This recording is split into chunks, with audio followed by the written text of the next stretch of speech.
Hello class ninth. आज हम लोग डेमोक्रेटिक पॉलिटिक्स जो कि आपकी पॉलिटिकल साइंस की बुक है उसको पढ़ना स्टार्ट करते हैं। इस बुक का नाम है डेमोक्रेटिक पॉलिटिक्स पार्ट 1। इसको आप सिंपल लैंग्वेज में सिविक्स की बुक भी बोलते हैं और पॉलिटिकल साइंस की बुक भी कहते हैं। ठीक है, तो आज इसका हम फर्स्ट चैप्टर स्टार्ट करने वाले हैं। तो फर्स्ट चैप्टर है what is democracy and why democracy. What is democracy का मतलब आप समझते हैं कि डेमोक्रेसी क्या है, और व्हाई डेमोक्रेसी और क्यों है डेमोक्रेसी। सबसे पहले थोड़ा सा चैप्टर का इंट्रोडक्शन है वो देख लेते हैं। व्हाट इज़ डेमोक्रेसी, डेमोक्रेसी क्या है। व्हाट आर इट्स फीचर, कैसे आप पहचानोगे क्या फ़ीचर, क्या गुण हैं उसके, क्या ऐसी बातें हैं जिससे आप कहोगे कि हाँ ये डेमोक्रेसी है। This chapter built on the simple definition of democracy. ये चैप्टर जो है एक सिंपल डेफिनीशन आपको बताएगा डेमोक्रेसी का। Step by step we work out the meaning of the term involve in this definition, और एक के बाद एक करके हम हर टर्म की जो डेफिनीशन हम बनाएंगे उस डेफिनीशन की मीनिंग समझने की कोशिश करेंगे। The aim here is to understand clearly the bare minimum feature of democratic form of government. उद्देश्य सिर्फ एक ही है, वो ये कि हम समझ सकें कि कम से कम कितनी फीचर एक डेमोक्रेटिक फॉर्म ऑफ गवर्नमेंट में होनी चाहिए, ताकि आपको क्लियरली पता चल सके कि आखिरकार कौन सी सरकार को हम एक डेमोक्रेटिक फॉर्म ऑफ गवर्नमेंट कहेंगे। After going through this chapter, we should be able to distinguish a democratic form of government from a non-democratic form of government. उसके बाद आगे हम जब चैप्टर पढ़ेंगे तो देखेंगे कि कौन सी सरकार को हम डेमोक्रेटिक फॉर्म ऑफ गवर्नमेंट कहेंगे और किसको non democratic form of government कहेंगे, यानी कि दोनों में फ़र्क जानने की कोशिश करेंगे कि क्या डिफरेंस है दोनों में। Toward the end of this chapter, we step beyond this minimal objective and introduce a broader idea of democracy. और चैप्टर के अंत में हम देखेंगे कि क्या उद्देश्य, क्या ऑब्जेक्टिव होता है डेमोक्रेटिक फॉर्म ऑफ गवर्नमेंट की, और उसमें और क्या क्या कैसे और ब्रॉड बनाया जा सकता है, कौन कौन से आइडिया उसमें हम डाल सकते हैं जिससे डेमोक्रेसी को और अच्छा बनाया जा सके। Democracy is the most prevalent form of government in world today and it is expanding to more countries. Democracy जो है सबसे ज़्यादा दुनिया के जो देश हैं उन्होंने डेमोक्रेसी अपना रखा है, और एक एक करके बहुत सारे देश जो कभी डेमोक्रेटिक नहीं थे वो भी अब धीरे धीरे करके डेमोक्रेटिक बनते जा रहे हैं या प्रजातांत्रिक बनते जा रहे हैं। प्रजातांत्रिक मतलब आप समझते ही होंगे, तो यानी सरकार जो है प्रजातंत्र, जनता की सरकार, जिसको प्रजातंत्र कहा जाता है। That is the second big question that we take up in this chapter. और ये सबसे बड़ा प्रश्न है कि क्यों सब लोग जो है डेमोक्रेसी को अपनाना चाहते हैं। But why it is so, ऐसा क्यों है कि सभी इसको अपनाना चाहते हैं। What makes it better than other form of government, ऐसी कौन सी खूबी है इनमें कि इसे बाकियों की तुलना में, बाकी अदर फॉर्म ऑफ गवर्नमेंट की तुलना में इसे ज़्यादा अच्छा माना जाता है। तो इन सभी प्रश्न का उत्तर हम इस चैप्टर में ढूंढने की कोशिश करेंगे। सबसे पहले हम ये समझेंगे कि व्हाट इज़ डेमोक्रेसी, डेमोक्रेसी क्या होती है। आपको समझाने के लिए यहाँ पर टीचर और बच्चों के बीच में एक डिस्कशन दी गई है ताकि आप इस बात को अच्छे से समझ सको कि डेमोक्रेसी क्या होती है, कैसे हम उसको डिफ़ाइन करेंगे, उसकी परिभाषा हम कैसे बनाएंगे। You have already read about different form of government, अलग अलग फॉर्म ऑफ गवर्नमेंट आप पहले भी पढ़ चुके हो, है ना। राजतंत्र होता है, प्रजातंत्र तो है ही, डिक्टेटरशिप ही होता है ना, बहुत सारे ऐसे फॉर्म ऑफ गवर्नमेंट है। On the basis of your understanding of democracy so far, mention a few example, right down some common features, democratic form of government and non democratic form of government. अब तक आपने जितनी चीज़ें democracy के बारे में या नॉन डेमोक्रेसी के बारे में पढ़ा है उसके कुछ फीचर आप चाहे तो नोट डाउन कर सकते हैं ताकि आपको अच्छे समझ में आ जाए। वाई डिफाइन डेमोक्रेसी, अब सबसे पहले हम क्यों चाहते हैं कि हम डेमोक्रेसी की डेफिनीशन बनाएं। Before we proceed further, let us first take note of an objection by Mary. यहाँ पर क्या होता है, आगे की कहानी पढ़ने से पहले मेरी जो नाम की एक स्टूडेंट है वो थोड़ा सा ऑब्जेक्शन करती है She does not like the way of defining democracy and want to ask some basic question. उसको पसंद नहीं है कि वो डेमोक्रेसी की डेफिनेशन बनाए, और इसलिए वो अपने एक बेसिक क्वेश्चन अपने टीचर से पूछती है. हर teacher Matilda Lingdo respond to her question as other classmates join the discussion.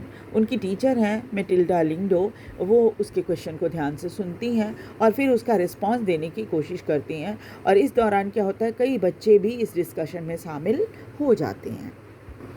तो चलिए अब हम लोग ये डिस्कशन देखते हैं कि मेरी और बाकी टीचर्स और बाकी स्टूडेंट्स के बीच में क्या डिस्कशन चल रही है. Ma'am, I don't like this idea. वो कहती है कि मैम, मुझे ये आइडिया बिल्कुल पसंद नहीं है.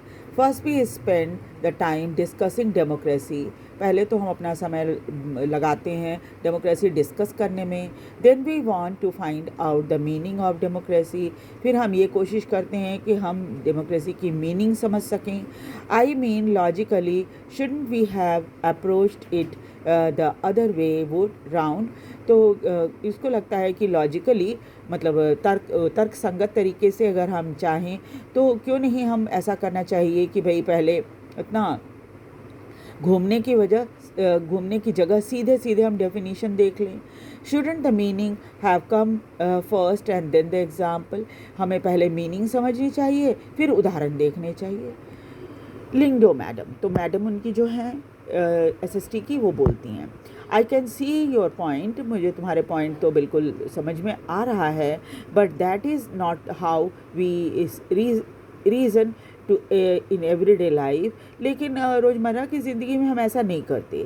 We use words like pen, rain, love. वो उदाहरण देकर समझाने की कोशिश करती हैं कि वो देखो कि हम कुछ शब्द जैसे इस्तेमाल करते हैं, pen, rain, love.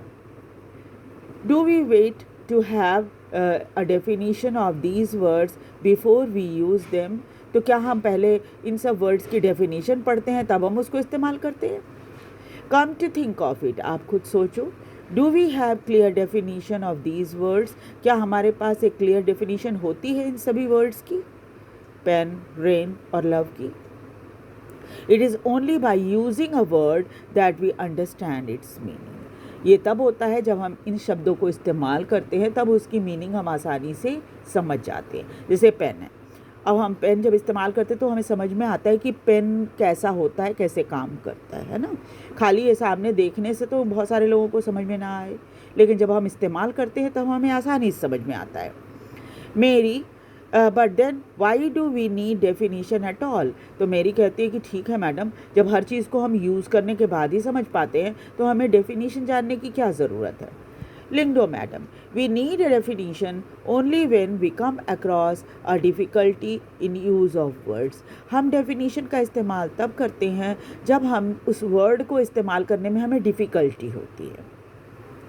We need a definition of rain only when we wish to distinguish it from drizzle और cloud burst. अब जैसे रेन तो आप समझ जाओगे तुरंत, लेकिन अगर आपको कहा जाए कि ड्रिजल और क्लाउड बर्स्ट, इन दोनों से रेन को की डिफरेंस बताओ, तो आप क्या हो गया, ड्रिजल मतलब आप समझते हो ना, हल्की हल्की बारिश, और क्लाउड बर्स्ट मतलब कि बादल फटना, है ना. तो इससे और रेन और बारिश, इन तीनों में इन दोनों से जब आपको फ़र्क समझाने की कोशिश की जाएगी तब कैसे समझोगे आप. तब उस समय डेफिनीशन काम आता है, क्योंकि तब आपके पास तीनों की डेफिनीशन होनी चाहिए फ़र्क समझने के लिए कि रेन क्या होता है, ड्रिजल क्या होता है और क्लाउड बर्स्ट क्या होता है. इसी तरह से मैडम ये बात समझाने की कोशिश करती हैं उसको.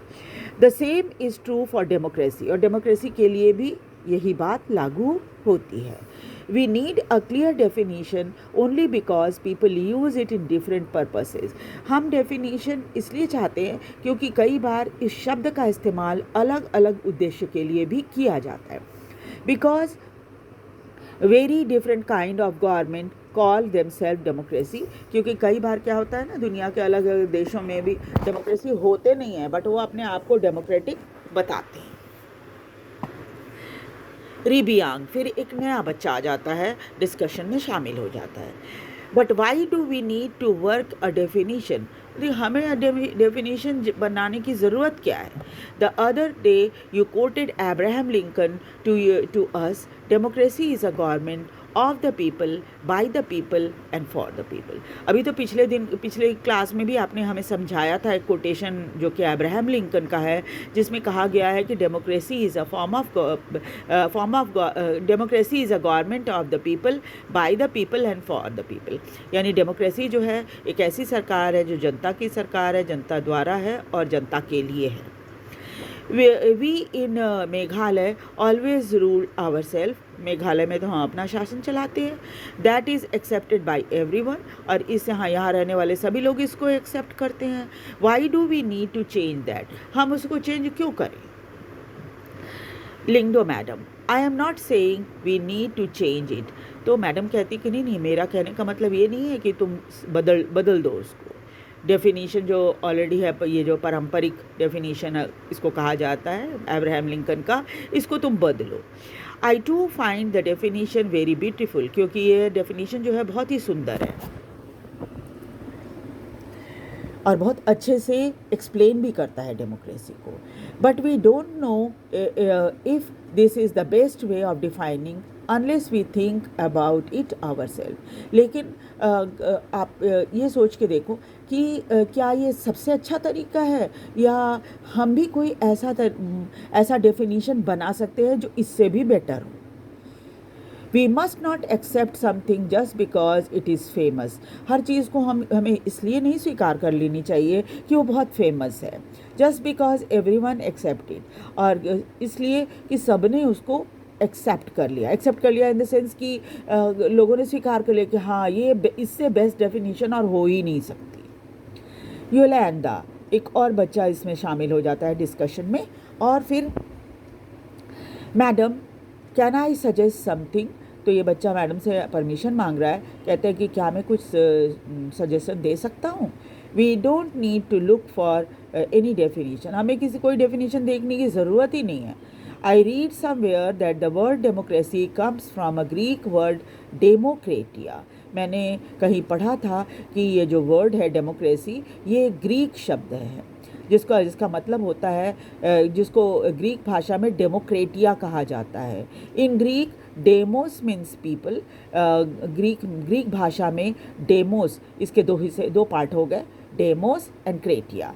तो डेमोस का मतलब होता है पीपल, एंड क्रेटिया का मतलब होता है rule. So democracy is rule by the people. इसका मतलब ये हुआ कि प्रजातंत्र जो है वो जनता का रूल है ना। This is the correct meaning, where is the need to debate. अब ये तो बिल्कुल करेक्ट मीनिंग हुई, तो फिर अब इसमें बहस करने की क्या ज़रूरत है। Lyngdoh madam, that is also very helpful way of thinking about this matter. देखिए हाँ, ये तरीका भी अच्छा है कि डेमोक्रेसी की मीनिंग आप समझ लो, तो आपको ये बात समझ में आ जाएगी कि डेमोक्रेसी क्या होती है। I would just say that this does not always work, लेकिन ये भी हमेशा काम नहीं करता। A word does not mean remain टायर्ड टू इट्स ओरिजिन। कई बार क्या होता है, शब्द जो है वो जहाँ से ओरिजिन उसका हुआ है उससे बंधा हुआ नहीं रहता। Just think of computers. अब देखो कंप्यूटर को देखो आप, originally they were used for computing. शुरू में इसको इस्तेमाल किया कंप्यूटिंग के लिए। दैट इज़ टू से कैलकुलेटिंग। इसका मतलब क्या होता है, कंप्यूटिंग मतलब कैलकुलेट करना, कैलकुलेटिंग वेरी डिफ़िकल्ट मैथमेटिकल सम। उस समय कंप्यूटर का इस्तेमाल सिर्फ बहुत डिफ़िकल्ट जो मैथमेटिक्स के सम्स हुआ करते थे उसको सॉल्व करने के लिए कंप्यूटर का इस्तेमाल किया जाता था। These are very powerful calculator, क्योंकि कंप्यूटर एक बहुत पावरफुल कैलकुलेटर होता है। But nowadays very few people use computer for computing sums. लेकिन अब बहुत कम लोग ही इसका इस्तेमाल सम्स को कंप्यूट करने के लिए करते हैं। दे यूज़ इट इन राइटिंग। अब क्या होता है, कंप्यूटर का इस्तेमाल राइटिंग में भी होता है, डिज़ाइनिंग में भी होता है, फॉर लिसनिंग टू म्यूज़िक, संगीत सुनने में भी होता है, and for watching film, computer में हम फिल्म भी देख सकते हैं। Words remain the same. अब शब्द कंप्यूटर तो सेम ही है, but there meaning can change with time. लेकिन समय अनुसार कंप्यूटर की जो मीनिंग है वो बदल गई। In this case, it is not very useful to look at the origin of a word. इसलिए सिर्फ origin of the word समझकर हम उसको उसको बहुत अच्छे से नहीं समझ सकते, बहुत हेल्पफुल ये नहीं होगा। Madam, so basically what you are saying is that there is no shortcut to our thinking about matter ourselves।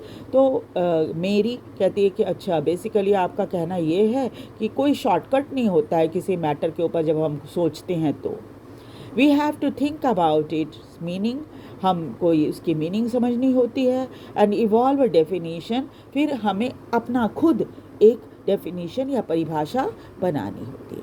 You got me right, Lyngdoh madam ने कहा कि अब तुम मेरी बात बहुत अच्छे से समझ गई। Let us get on with it now. चलो अब हम यहीं से हम अब आगे की बात स्टार्ट करते हैं, ठीक है। तो नेक्स्ट क्लास में हम लोग सिंपल डेफिनीशन करेंगे।